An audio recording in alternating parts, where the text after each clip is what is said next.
Bmadawg here, and welcome to this special edition of the Beantown Sports Pound and also New York State of Sports, as we are previewing the Eastern Confrence Semifinals between the two greatest sports cities, rivalry in America, Boston and New York, between the number 1 seed Boston Celtics and the number 2 seed Boston Celtics and the number 3 seed New York Knicks. Along with me is my co-host for today. He is the runner of the New York State of Sports, Ricky K. How are you doing today? I'm good, Bmadawg. It's an exciting time, exciting game last night. Hopefully the series is not quite what the regular season was, but that's what the playoffs are about. Absolutely. The playoffs are a whole different ball game. Celtics survived the Magic. Knicks survived the Pistons. As after this, we are going to go after our sponsor drop, and then we're going to go into it with our summaries of our teams for the season, our X Factors, our takeaways, our record-breaking players, and more. Only on the Beantown Sports Down in New York State of Sports. Woo!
Hi, eSports Radio fans.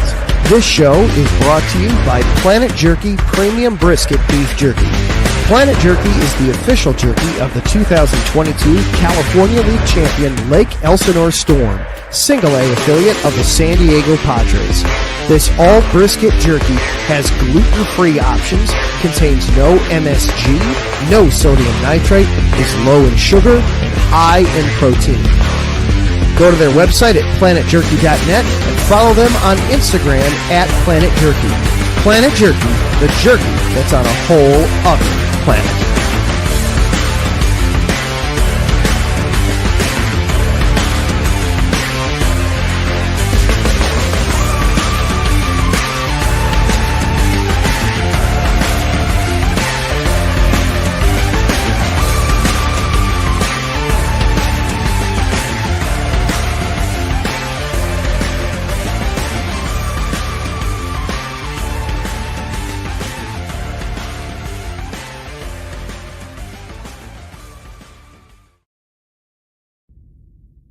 Rise and shine. It's 4 a.m. The stars are still out. The sun is beneath the horizon, but it's time to punch in and go to work. The comfort of your warm-ups turns into the grinding out of your reps as the clinking and the clanking of the plates create a symphony of euphoria. There's no other feeling like it. Earn it, burn it, and take what's yours. iSports Radio has proudly partnered with Vital Apparel, a brand that not only fits great, but also promotes and donates to mental health research. Use our code IESR to get 15% off their comfortable and inspiring gym wear and help them on their amazing journey to support mental health. Go hard, take part in your iron therapy, and be strong. Because when your mental health is as strong as you are, there's no telling how far you'll go.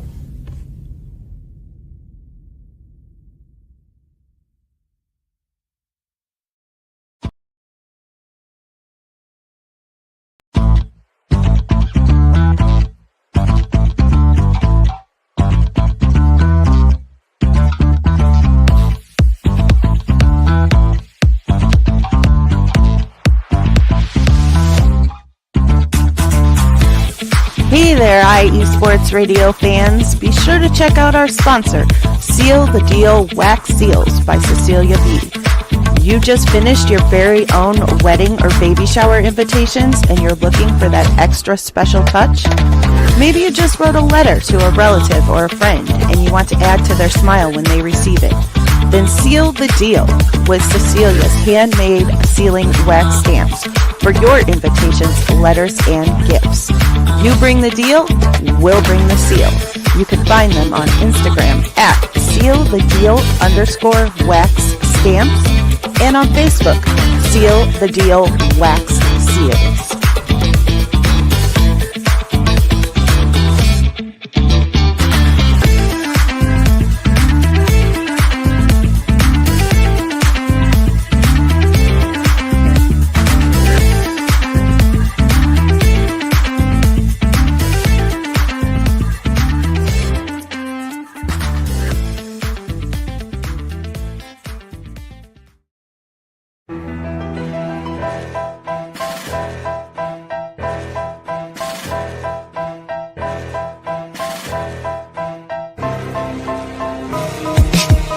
For the last 10 years, IE Sports Radio has been bringing you amazing content ranging from interviewing legendary athletes, coaches, and other authorized media personnel to building tailor-made shows dedicated to all major sports cities around the country. Make sure to follow us at IE Sports Radio on X, Instagram, Facebook, TikTok, and YouTube to keep up with the latest in sports and with all of our shows. Also, make sure to check out our daily updated website at iesportsradio.com. At iesportsradio.com, you can see our daily show schedule and check out all of our show pages with personal bios to learn a little bit more about each of our awesome hosts. In addition to our show pages, you can catch the iSports Radio blog, Hall of Fame, Fans of the Month page, and our merchandise shop including t-shirts, tank tops, caps, long sleeves, hoodies, and more. For now over a decade here at IE Sports Radio, we've continued to be by the fans, for the fans, and we thank you all for your support and for making IE Sports Radio your direct feed for all that is sports.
All right, everybody. This is Bmadawg here. Bmadawg here. And welcome, everybody, to this special edition of the Beantown Sports Pound. I'm your host, and you can follow me professionally on at Beantown_IESR and then at Bmadawg on my other Twitter account, too. As we are going to introduce a special guest with us. He is the host of the New York State of Sports, going along with us for today to preview this Celtics Knicks. His name is Ricky K. Come on up here, Ricky.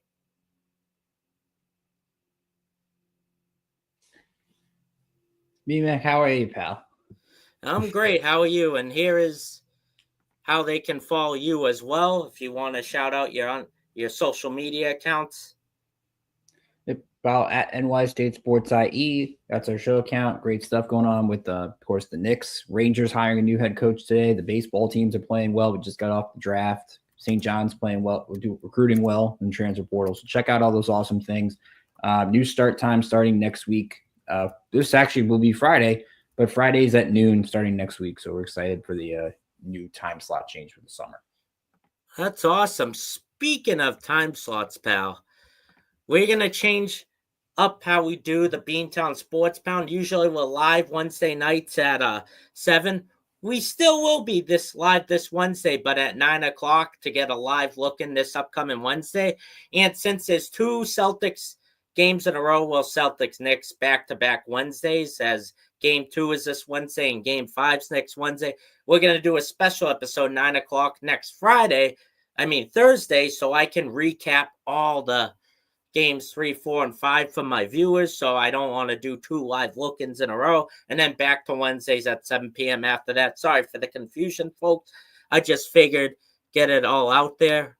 And before we start, I'd like to thank all of our wonderful sponsors: Planet Jerky, Premium Biscuit Beef Jerky, the best jerky on the planet, and Vital Apparel, where half of our proceeds go to mental health research, a very important topic in the world, and Seal the Deal wax seals for any special occasion, whether it's a wedding, a baby shower, a birthday, or communion's coming up. They have the seals for you for any crafts, anything you need. And most importantly, the platform that makes it possible for me and Ricky to be here right now, IE Sports Radio, your direct feed for all that sports. You can follow us on X, Instagram, Facebook, TikTok, YouTube. We're live on YouTube, Twitch, and X right now. And follow us on Beantown Sports Pound or the New York State of Sports. So how we're going to do this today, folks, is we're going to start off. I'm going to do my summary, and then Ricky's going to do his summary for the Knicks. Then we're going to do our takeaways, our X factors, our predictions and since we end our show with our play of the week at the Beantown Sports Pound, Ricky's going to take part in this awesome activity too, and he's going to name his Knicks play of the week. And then we're going to sign off, and we'll do a break in between. And now I'm going to start off with my reigning, defending, summarizing your 18-time champ Boston Celtics. What a season it has been. Our starting lineup to go in the beginning of the year was Drew Holiday, Porzingis, Tatum, Brown, and Derek White. And this is a team that Joe Mazzulla's team loves to take threes, as we all know. And they've been struggling with injuries all year long, whether Tatum's hurt or Porzingis has a COVID-like illness, or Derek White. They all been rotating each next man up, including Peyton Pritchard, who's been our NBA six-man player of the year. They announced it last week. Well deserved. You have Sam Hauser stepping in, tall guys, and Luke Cornett stepping in the center. And as last week, Al Horford been able to step in for us when we need it, when the guys are struggling, getting the foul trouble. He's been able to come up clutch. They say he's ready to retire. I'm not sure if I see it. The Boston Celtics enter the season back-to-back 60-win season, but they didn't have the number 1 seed, believe it or not, folks, because another team who has a well-balanced team, the Cleveland Cavaliers, who advanced to play the team we played in the Eastern Conference Finals last year, Tyrese Haliburton, and the Indiana Pacers, as whoever wins this series will be facing either the Cavs or the Pacers in the Eastern Conference Finals. And this has been an amazing year for us.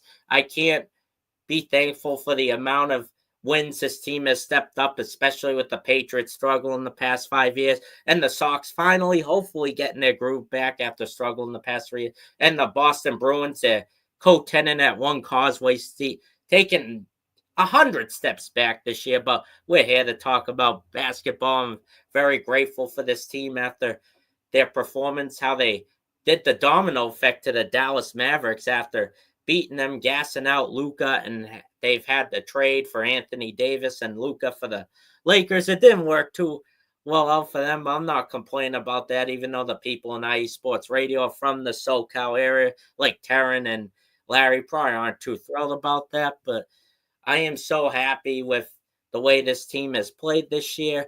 60 wins. We beat most of our Atlantic Division rivals, including sweeping the Knicks all season, even though we had a scare a few weeks ago. After Porzingis has come back to tie the game against the Knicks in overtime, sending Tatum to hit a clutch shot to win it, to get the 4-0 sweep. But I'm still not going to get over carried away, because I'm not underestimating the Knicks, and this New York team is hungry to beat the likes of us, even though we did set a bunch of three-point records this year, not only by Pritchard, by Jason Tatum, and Derek White. You can even look it up. The top 20 Celtic single season threes. 3 of them are from this year in the top 5 with Peyton Pritchard, Jason Tatum, and Derek White. So before I switch gears, I want to give my friend Ricky a chance to talk about the Knicks right now and everything. They seem to have a great year, even though the whole Atlantic Division has taken a step back, in my opinion. What are your thoughts, Ricky?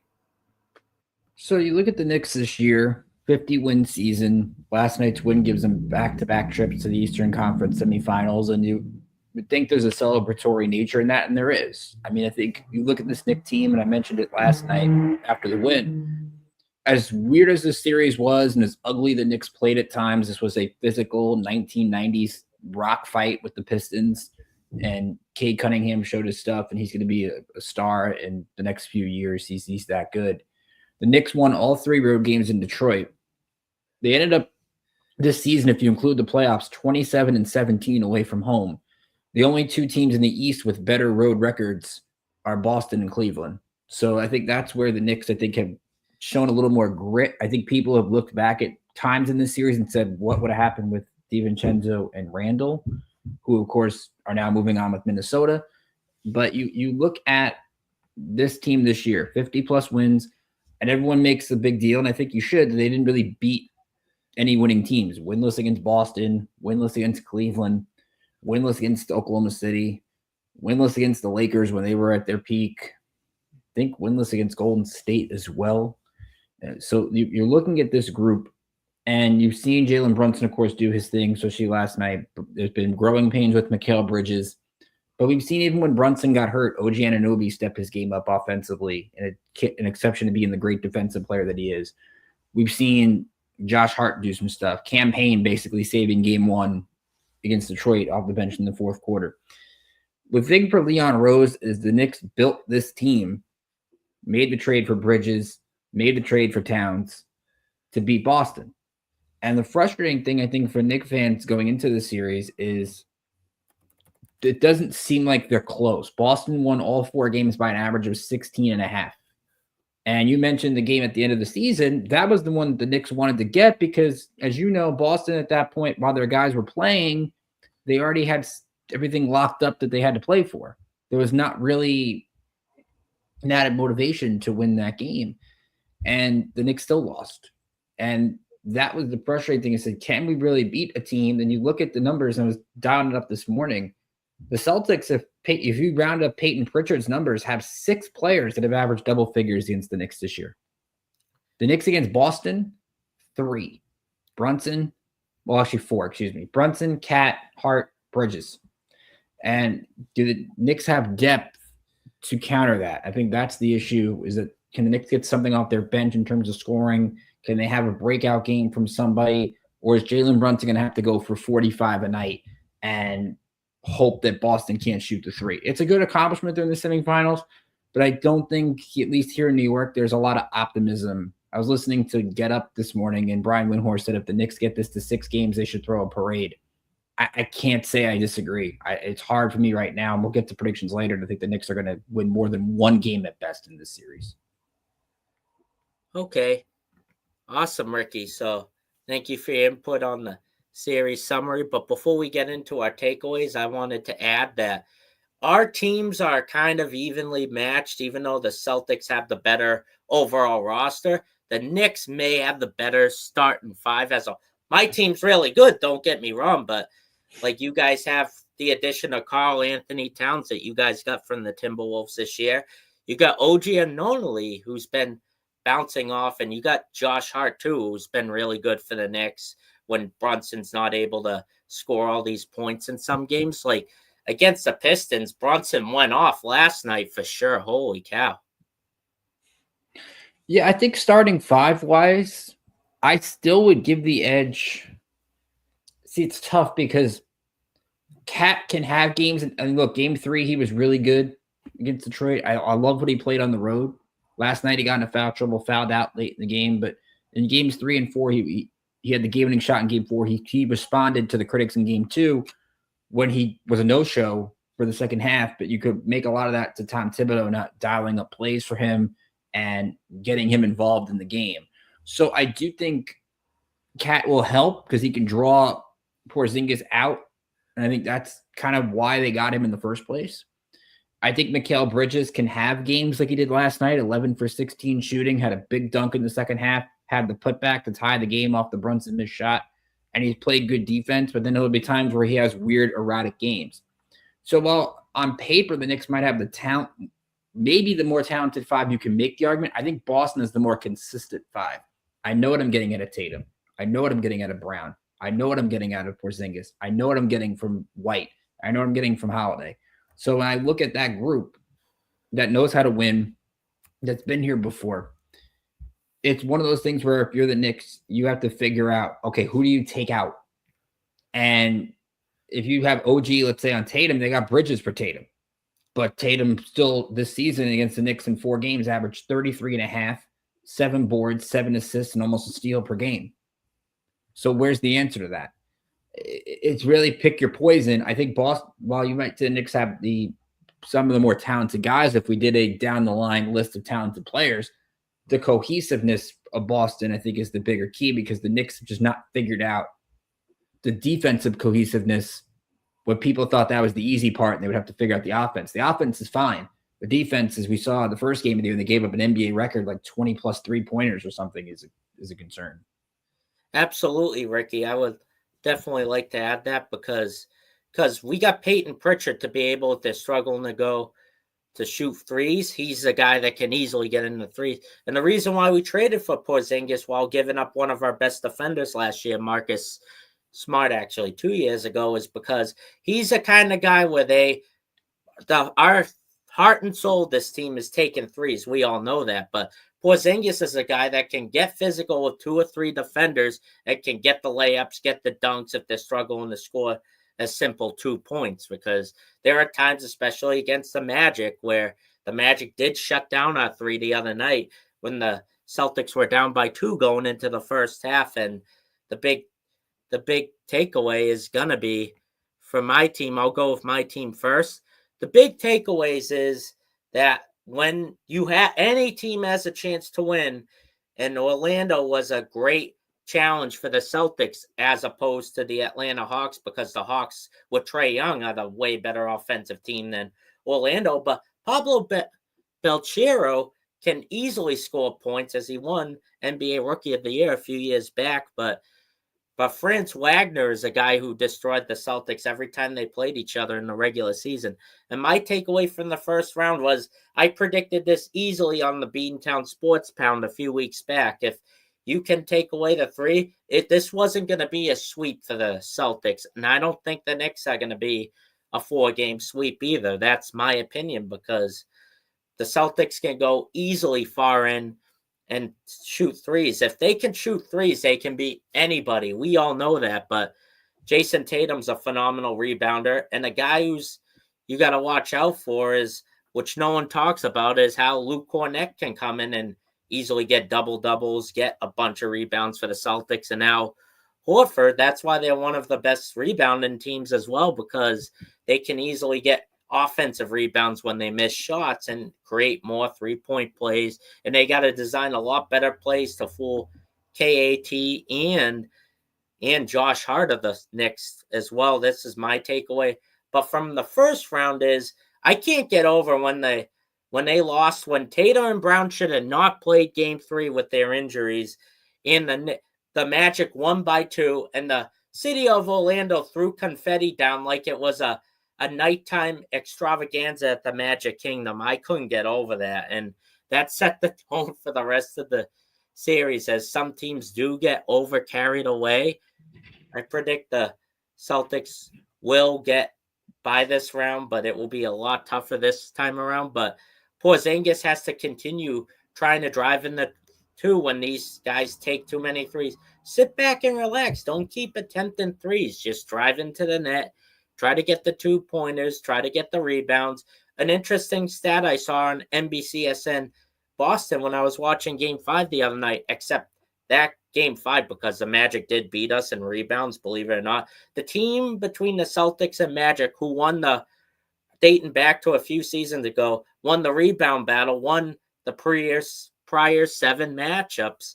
And the Celtics didn't win that, but they still edged up because if you can get Tatum and Brown going at the same time, they're the best Batman and Robin dynamic duo for a reason, because no one can stop these two when they're at the top of their game. You could say the same thing for Hart and Bridges, or even like the Brunson and Cat is the reason why they got Cat for the Knicks, is to try to overtake the Celtics. And it will be a time for them to prove themselves if it was worth it going all that way and getting Cat from the Timberwolves, who could easily be used. Well, they don't need him as much as Edwards in the game beat LeBron James and the Lakers in 5. What is your takeaway for your team, Ricky? Well, we'll say on the Magic front, I mean, look, that team has not had any playoff success. So they want to throw confetti and bring Mickey Mouse to the game. I'm cool with that. Like that's like we've seen it here with Knicks games where like a couple years ago you win a playoff game against Atlanta and the place goes crazy and outside the Garden's nuts. I'm all for that as you start to establish a winning culture and a reputation. So hopefully, like I was saying on your show, that Orlando keeps building from this and gather some offense, because I love Banchero, what Wagner's doing, and they have some good stuff there. But going to the Knicks, I think the takeaway with this Pistons series is we know this team can win close games. Every game in the 6 games was close. Even when they were game 2, Detroit had a 15-point lead. The Knicks rallied to tie the game. What I'm concerned of, and it seems like I'm concerned for a lot of things, third quarter in particular. When you look at the third quarters in the 6 games, the Pistons outscored the Knicks in 5 of them. The difference was Knicks outscored them in the third last night. Still almost blew the game. Had an 11-point lead, turned into a 7-point deficit very quickly. But there was a comment Mikal Bridges made after game 5 where they said the Knicks should start doing layup lines going in the third quarter. So they start keeping being loose and stuff like that. They did the layup lines and had their best third quarter of the series. I don't know if that's going to continue, because that's my concern. You look at, I think Mazzulla is a much better coach than Tibbs. And it's not saying Tibbs is a bad coach. Like, I think Tibbs is a good coach. I've made the comparison, though, to people I know, that I think Tibbs is the basketball version of Buck Showalter. I think he's good enough to get you a certain point, but I don't know if the Knicks are going to maximize their winning with him. Doesn't mean he's bad. Doesn't mean, and I always defend the minute stuff, because you also saw a Knicks team that looked more fresh and looked more prepared in the fourth quarter of these games than the Pistons did, because they play all year long. They play 40 minutes a night. They're going to need it. Like, I can't see how Jalen Brunson steps off the floor for more than 2 minutes unless Deuce McBride steps up or Campaign steps up, because they have no bench. Boston has a bench. Like, the only bench scoring we've seen for the Knicks is Payne for a little bit, and Mitch Rob. And Mitch Rob has looked pretty good. I think the one thing you can maybe point to is Mitch Rob wasn't healthy for a lot of the Celtics games. Maybe Cat and Mitch Rob have this strong combo in the paint to kind of take away some of the rebounding edge Boston has. So that's a couple of things I look to. And as I said, looking back, you got to be careful with too much ISO. That's, I think, some of the things you see with Brunson. He loves to take the ball, loves to take shots galore all the time. At some point, Brunson's going to have to trust that OG hits that shot in the corner, or Bridges finds a mid-range jumper, or Josh Hart can get going, because you're going to need everybody involved to have great games. It can't just be Jalen. It's got to be 3 or 4 guys that have great games to steal a game or two in this series. You can't have Jalen can't go for 50. I think if you're Boston, Jalen goes for 50, but nobody else scores, it doesn't really matter. So it's more the all-around stuff and the consistency that's going to take to beat the defending champs. So that would be what I would look to. To me, beating the Pistons was more relief than excitement, because I feel like if they hadn't beaten one last night and gotten to Game 7 and lost that, Tibbs would probably be gone. Yeah, that's a fair takeaway for sure, Ricky, because I think Tibbs has been a great coach, but the big comparison I have for him is more like Doc Rivers, where he got lucky with us when Danny Ainge went all out when we had the worst record in 2007, traded for KG from Minnesota and Ray Allen from Seattle. We were very lucky to get that, and maybe Doc Rivers got very lucky in 2008 as we tore down everybody, including the Lakers in the NBA Finals. Rest in peace to the great Kobe Bryant. But I would agree with that. But Doc Rivers keeps getting hired because of that one season, but he can get you in the regular season. As the Bucks found out to the Pacers, it's not good enough, and Giannis wants out. There's a rumor he could go on the Knicks and the Celtics. People are talking about it before the playoffs even end. That's crazy to me. What are your thoughts? Giannis to me, I give you since it's for me on the New York show, the bigger threat to Giannis in New York is Brooklyn. Because I think Brooklyn's got the draft capital and Brooklyn's got all that. You kind of gave up your Giannis hopes when you gave up 5 first-rounders for Mikal Bridges. Now, that doesn't mean that they knew at the time Giannis would be available, but you kind of threw a lot of draft capital. I think to me, the more, if you're looking for a splash that the Knicks could make, Kevin Durant, who wants to be a Knick, who has the Knicks on his list, who maybe they don't have to give up so much because Phoenix is going to want to get rid of him. Maybe you only give up like an OG matches the deal and maybe Robinson and like a pick or two. Like there are ways to get better. I just don't think Giannis is there. If Sean Marks wants to take the draft cap, let's say the Nets get the 3rd pick and it's Dylan Harper and the Bucks want to build around Dylan Harper. You could throw him, you could throw Cam Johnson, you could throw a couple other picks, and now Giannis can send people to Brooklyn, still play in New York, and you have a team that can kind of build around a nucleus of guys with a good coach in Jordi Fernandez. So to me, if I look at the New York rumors, it's more Brooklyn than the Knicks for me. Absolutely, especially since the NBA draft lottery is probably pretty soon after the Eastern Conference and Western semis. I think it's next Monday, actually. So I know the NHL's is pretty close too, as the Bruins could get slim shot at the number 1 pick. The Nets could get the number 1 pick and get Cooper Flagg, who's a New England native in Maine. He was a standout for Duke this year. That would be a great addition for the Nets after all the high hopes they've had the past 10 years when they couldn't win with Kyrie Irving and Kevin Durant all together. And that haunts that franchise for a long time. And they helped our franchise when we traded Pierce and Garnett and got all those picks that set up the dynamic duo we love today of Tatum and Brown. Mm-hmm. Yeah.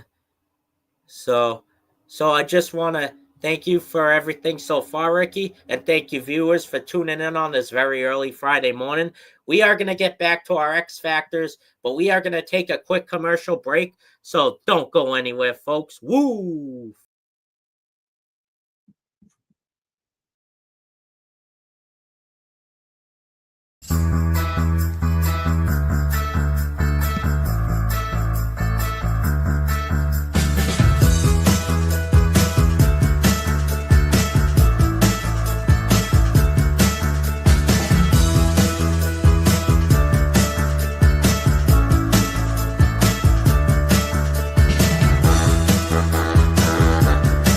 What's up, New York? This is Ricky K coming at you with the NY State of Sports, a new show here on IE Sports Radio, your direct feed for all that is sports.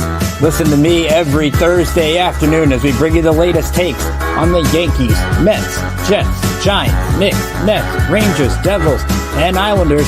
Plus, you get some college hoops and what's the local sports events going on in the area. It's a state that never sleeps, so why not get the opinions and sports takes that never sleep? Again, every Thursday, 2 p.m. to the NY State of Sports. We'll see you then.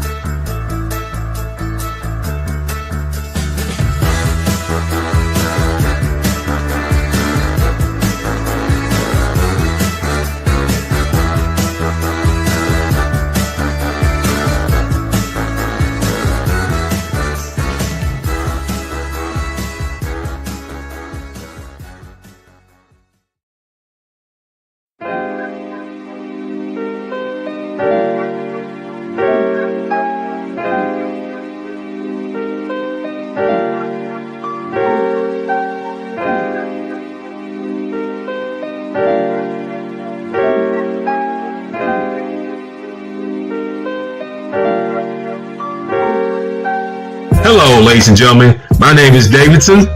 It's your boy, Dentarius Locke. And we're the hosts of Fast Break here on IE Sports Radio, where we discuss everything in the world of basketball from prep to the pros. You guys should definitely check us out, man. Sunday, 8 p.m. Eastern, 5 p.m. Pacific. We got all the basketball information you guys need, so we look forward to you guys listening in. And please do, because we are the best basketball show on this side of the Mississippi. And please do check us out on Twitter at FastBreakISR. D-Lock, where's our time again? 8 p.m. Eastern, 5 p.m. Pacific. That give you guys plenty of time on a Sunday. Tune in.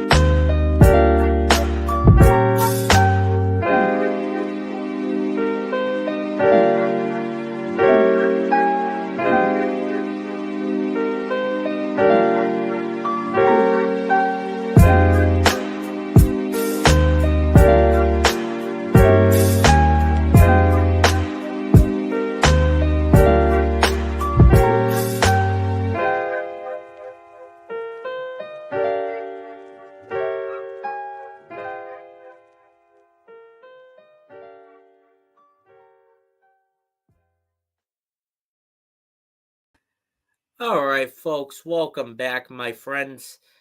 Thank you for tuning in to this special Friday morning edition for an Eastern Conference Semifinals preview between Jalen Brunson and New York Knicks and the high-flying Jason Tatum of the reigning defending 18-time Boston Celtics. And welcome back to the stage, Ricky. So, I've been liking what we're doing so far. We kind of summarized our teams. We did our takeaways.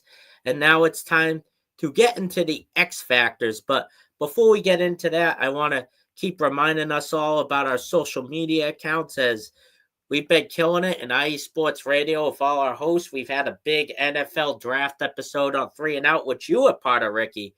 You had a fun time in that. You guys, a very long show, but it was awesome. I even got to drop a video as I had obligations that night outside of work. So how was that NFL draft?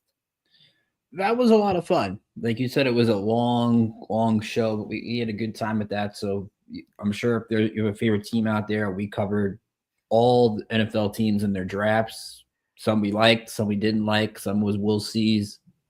I think locally, New England had a really good draft, as we talked about on the show. I love the pick of – I still think, though, Luther Burden been a better pick than Henderson, but I think Henderson's going to work out pretty well. And I think also when you look locally, Giants did pretty good. Jets. They threw a dart for sure. They did. And I've been arguing for Shador for a while, but if he screwed up the interviews, it's nothing much you can do. But Dart, to me, I think the key for him, sit this year. That would be the big thing. I don't want him to see the field this year. Let him get the development with Dable.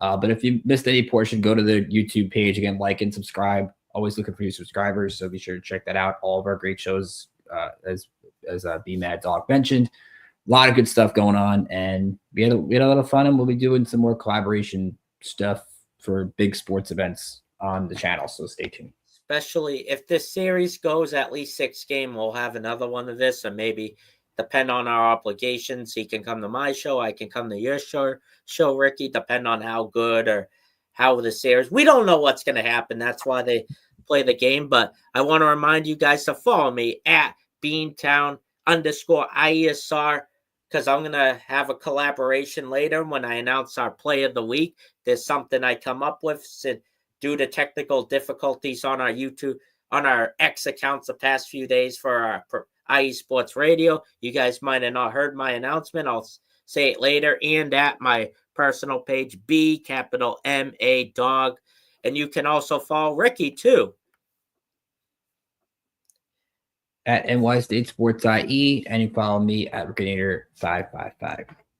All right. Thank you very much. And now we're going to get back to our X factors here that I think will make the key difference for the Celtics to advance to the Eastern Conference Finals, either against Tyrese Haliburton of the Pacers or Donovan Mitchell and the high-flying guys of the Cleveland Cavaliers, who had a historical season. Our X factors are going to make a difference. I don't mean the X on social media, but I think the key X factor for my Celtics is going to be the health of Jrue Holiday, because, yeah, he gets overlooked compared to Derek White, Porzingis, and obviously the two of Tatum and Brown, and our bench players such as Peyton Pritchard and Al Horford have been amazing for us when asked upon. I can't be forever grateful for that. But Jrue Holiday is going to be huge X factor for me because what he's good for is to drive to get in twos. He doesn't do as many threes as Pritchard does or Tatum or Brown or even Sam Hauser. But Baylor Shearman, who we drafted last in the first round last year, he's been really great when he's been getting some playing time. He hasn't been getting much playing time. You can also get Neemias Quinta, who's been a phenomenal rebounder. He obviously hasn't scored as much points. That isn't so much of his strength. But Drew Holiday, he's one of our best when it comes to assists. And obviously, defense, you need the rebounds and you need the points where we have no problem shooting threes. But he can create a lot of plays for Tatum or Brown if they aren't hitting the threes. And we're going to need him back healthy. That's why we got him a few years back, because when Porzingis was injured most of the Eastern Conference Finals last year, Holiday was really good to create threes and create X's and O's for us to drive into the paint and grab the two and set up the layups for our Derek White or Tatum and Brown if they can't shoot the threes. That is my X factor. It's going to be Drew Holiday and the health of him and all the players, as Jason Tatum did play game 3, and he really shouldn't have because he was fighting an elbow injury. But that's another X factor. It's not a player. It's the health of our team, because if we had no health issues, we can easily take on the Knicks. But I'm kind of a little nervous because we swept the season series 4-0. And believe it or not, this is the first time since 1984 that the teams aren't playing in the first round when they play each other. It's usually the first round, even though the last time was 2013. This is the first time we played each other past the first round since 1984, and that was before the dynasty ended with Bird and McHale when we won our last title prior to 2008 and 1986, before the dog was born. So that was a very interesting time.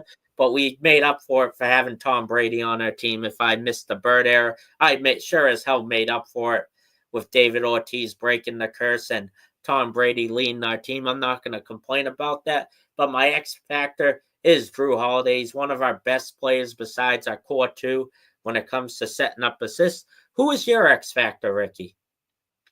Well, I'll give you a player and I'll give you a area of the game. I think player-wise, my X factor to me is going to be, at least from the Knicks side, I think is going to be probably Bridges, because I think Bridges to me could be a guy to get you 25 or maybe a guy to get you 10. And the Knicks need the 25. And whether it's going to be, hey, let's put OG on Tatum so that Bridges spends more time on the offensive end. It usually would be Bridges on Tatum, but I think Tatum has kind of mastered that to the point where maybe you have to make switches that way.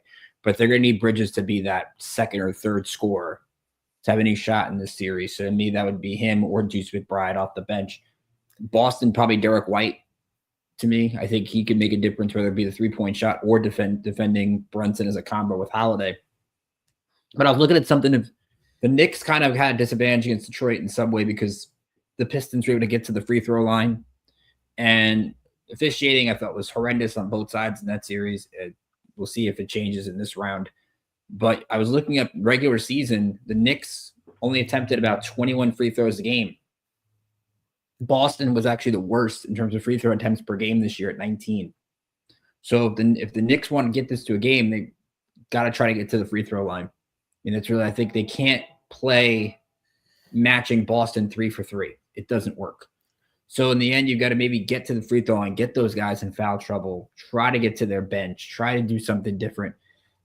Maybe try to mix things up and play a more defensive, physical style than trying to win games 128, 126. I don't think that's going to work in this kind of matchup. So maybe the Knicks take a page of the Pistons playbook and try to do those things. We've seen Brunson can have 10 to 14 free throws a game. There are times he gets 2.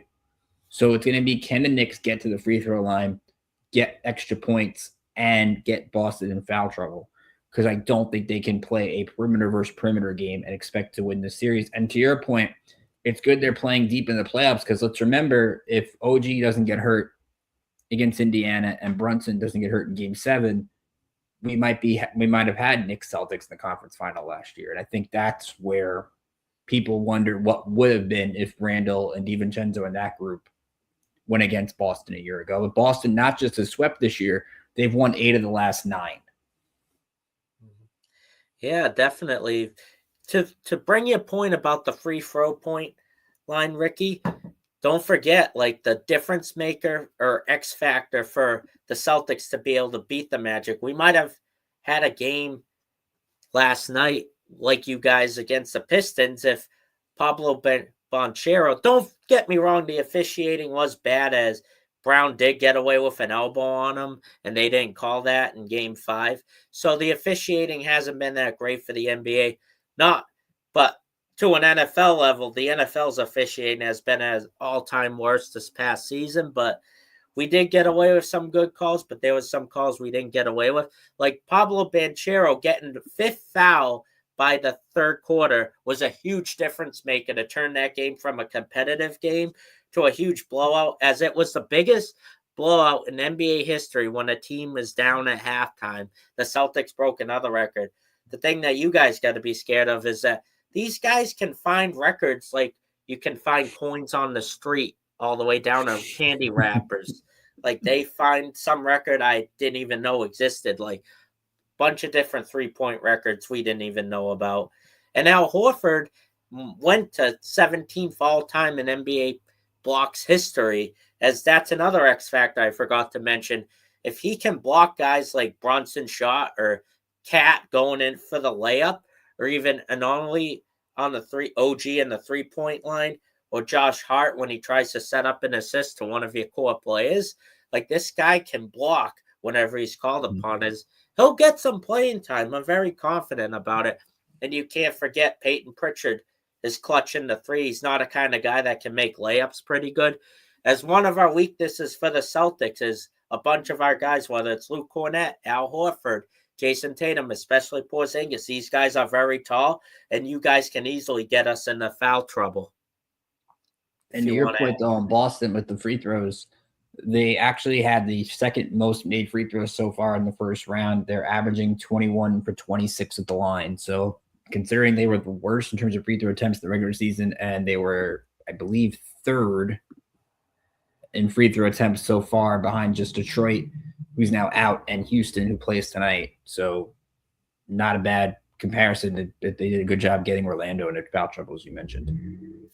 Absolutely, Ricky, because I'm very excited for this series because I think it's going to be a lot competitive. Everyone's saying, oh, Celtics in 5, it's a hashtag, but I wouldn't get so overconfident. I know a lot of people can be worried about it, but I'm not that nervous about it because I think it's going to be a competitive series. I'm not going to panic if we're tied at 1 at the end of TD Garden before we shift gears to New York. But it's the moment everyone's been waiting for, Ricky. It is our predictions. I am excited to see what the series could be. It's Boston, New York. It may not be Red Sox, Yankees, but Celtics, Knicks is very up there. You had some Bruins, Rangers a few years back playing each other in the playoffs, and even Bruins, Islanders had memorable Eastern Conference Final series. And we all know baseball, and it's been one-sided for the Patriots and the Jets, but technically the Bills are the actual New York team, even though they're 6 hours north of you guys. Like, they've been owning the Patriots the past 5 years. But it's a rivalry. It's Boston, New York. I'm very excited. How do you feel about the whole lore of Boston, New York, before we make our predictions? Well, first off, it's weird that we get Celtics Knicks before Red Sox Yankees even play each other in the regular season. So that's another baseball scheduling grip that Boston and the Yankees don't play till June.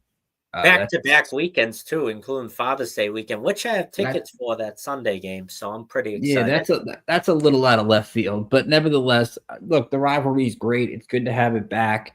It's good to see this Knicks team get to go up against the reigning champions and see what they can do. Unfortunately, I don't think they are ready for this. I think the key, like you said, if it's 1-1, Knicks fans should sign up for that and then actually feel pretty good about themselves. Because I think what the difference would hurt losing Game 5. If the Knicks had won Game 5 on Tuesday, they would have had 4 or 5 days off and the same amount of time off as Boston, which would have been great considering Brown now has time to rest. Tatum has time to rest. Porzingis has time to rest. Holiday's got time to rest.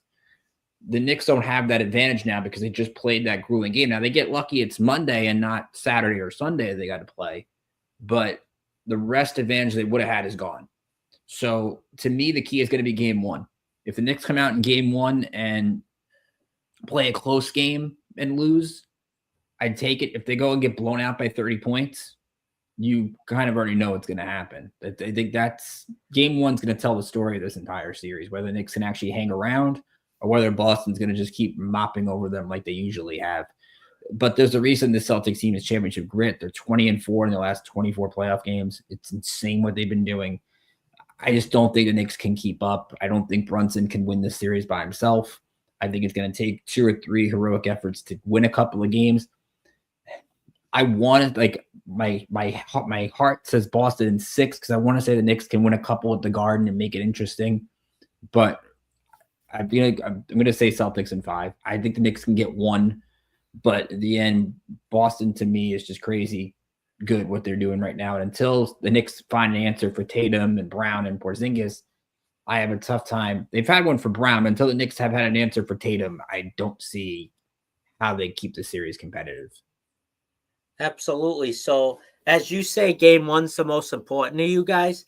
I think for me, for my Celtics, it's going to be game 2 because game 1, they might be a little rusted because you guys had to play Thursday. You guys got the 5 days off, and I'm surprised. I thought they'd be playing Saturday because the NBA sets it up in the past 10 years that TNT has an all-day affair on Saturday and ABC has games on Sunday. They usually do it the number 1 seed. If they sweep, then they add the game 1 to that Sunday or Saturday. I thought they were going to play Saturday, but thankfully it's Monday. I think if the Knicks had won game 5, I think game 1 would have been Saturday. I think it's because it was a 6 game, they pushed it to Monday because Pacers Cavs starts Sunday. Absolutely. That's going to be an interesting series for us. But my key to shaping my predictions is before I make a prediction, as you say, game 1's important for you guys and the Knicks. For us, it's game 2 because let's say the Knicks beat us in a close game on whether it's a buzzer beater or overtime game 1, which could happen, or if the Celtics blow out game 1. If they go the route where they blow out game 1, game 2 could be the Knicks. Let's see what firepower the Knicks have after game 2. And let's see if the Knicks do make the upset in game 1 and it's a close game. Let's see how the Celtics respond game 2. They might be able to break another 3-point record and set a statement and tie the series at 1.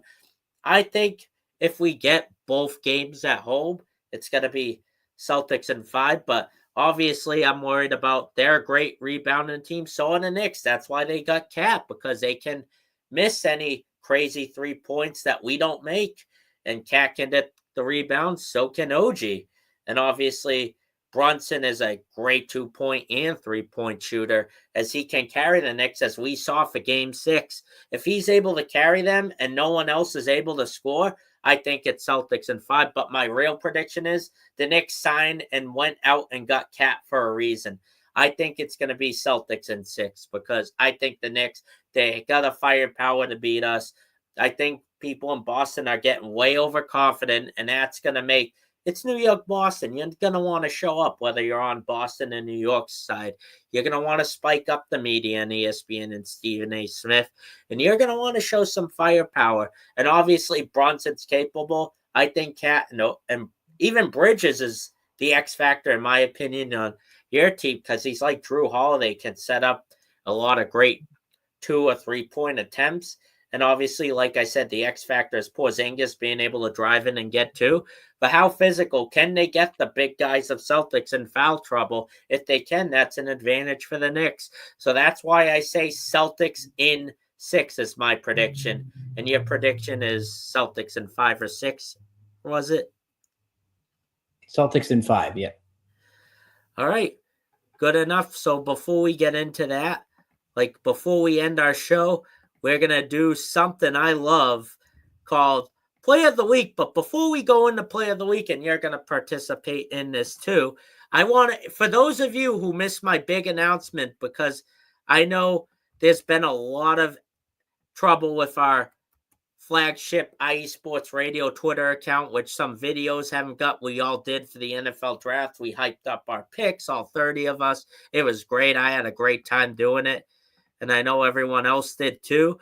But my big announcement if you missed this episode, is we're going to do a player of the quarter initiative on my show. We're going to have 4 guys, a Revs player, a Bruins player, a Celtics player, and a Red Sox player. I'm going to do 2 more before the year ends because I'm approaching my 12th episode. I count this as a special, not the 11th episode, but that's me.